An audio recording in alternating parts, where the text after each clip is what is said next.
జై శ్రీరామ్. వేసవి వేడి తగ్గిస్తూ వీచే చల్లటి గాలి, మొదటి వాన చినుకు నేలను తాకగానే వచ్చే మట్టి వాసన ఎక్కడో చిన్ననాటి జ్ఞాపకాలకు తీసుకెళ్తాయి.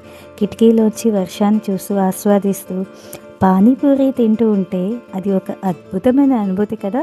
రండి, ఇవాళ నేను 2 స్టఫింగ్స్తో పానీపూరి ఎలా చేయాలో చూపిస్తాను. ముందుగా ఆలు బఠానీ తీసుకోవాలి. వాటిని తొక్క తీసే నేను కుక్కర్లో పెట్టి ఉడికించుకోవాలి. ఆ తర్వాత 2 కప్పుల గోధుమ రవ్వ తీసుకుని దానికి సగం కప్పు మైదా పిండి వేసుకుని చిటికెడు ఉప్పు వేసుకుని నీళ్ళు పోసుకొని మనం పూరి తయారు చేయడానికి పిండి కలుపుకోవాలి. బాగా చేత్తో గట్టిగా ఒత్తుకొని కలుపుకోవాలి. చూసారు కదా.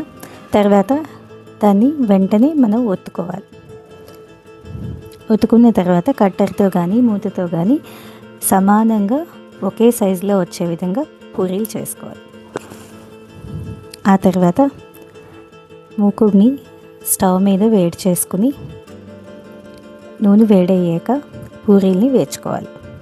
చూసారు కదా, కరకరలాడుతున్నాయి. ఇప్పుడు మనం ఫస్ట్ స్టఫింగ్ ఎలా చేయాలో చూద్దాం. ఒక బౌల్లోని ఉడికించి పెట్టుకున్న ఆలూని తీసుకుని మ్యాష్ చేసుకోవాలి. తర్వాత ధనియాల పొడి, జీరా పొడి, black salt, amchur powder, chaat masala, కారం పౌడర్,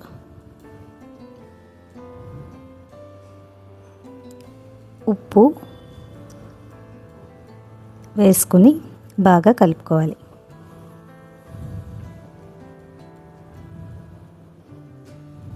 తర్వాత కొంచెం పసుపు కూడా వేసుకుని ధనియా పత్త అదేనండి కొత్తిమీర వేసుకుని మళ్ళీ ఇంకొకసారి కలుపుకొని పక్కన పెట్టుకోవాలి. ఇది ఫస్ట్ స్టఫింగ్. ఇప్పుడు రెండో స్టఫింగ్ ఎలా చేయాలో చూపిస్తా. మూకుడు పెట్టుకుని వేడి చేసుకుని దాంట్లో నూనె వేసుకుని చిన్న దాల్చిని మొక్క, దాంట్లో ధనియాల పొడి,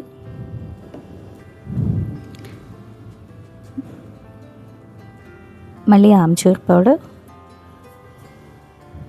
కారం పౌడర్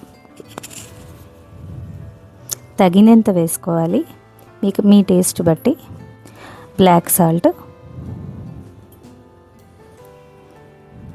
చాట్ మసాలా,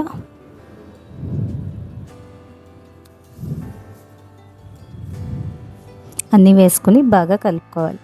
తర్వాత టమాటాని ప్యూరీ చేసుకుని అందులో వేసుకోవాలి. వేసుకున్న తర్వాత మళ్ళీ ఇంకొకసారి కలుపుకోవాలి.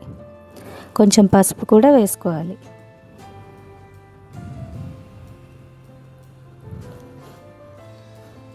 ఆ తర్వాత ఉడికించి పెట్టుకున్న బఠానీని మనం ఈ మూకుల్లో వేసుకుని బాగా కలుపుకోవాలి. కొన్ని బఠానీలు మనం మ్యాష్ చేసుకోవాలి. ఆ తర్వాత కొంచెం వాటర్ పోసుకుని లాస్ట్లో ఉప్పు వేసుకుని మళ్ళీ ఇంకొకసారి కలుపుకోవాలి. చివరిలో కొత్తిమీర కూడా వేసుకొని బాగా కలుపుకోవాలి. ఇది మనకి రెండో స్టఫింగ్. దీన్ని బయట అందరూ రగడా చాట్ అని కూడా అంటారు. మీకు నేను రెండు స్టఫింగ్స్ కూడా చూపించాను. ఇప్పుడు మనం గ్రీన్ చట్నీ ఎలా చేసుకోవాలో చూపిస్తాను.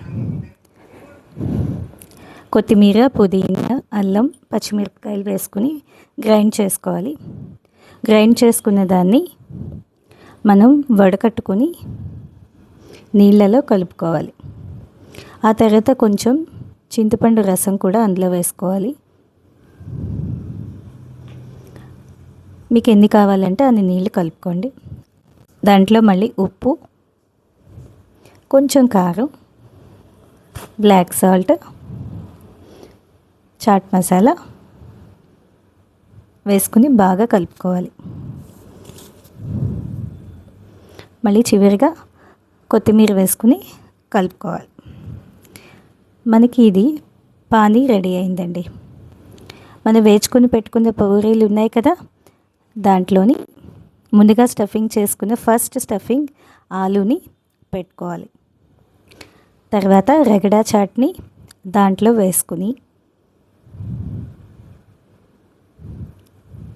చూస్తున్నారు కదా,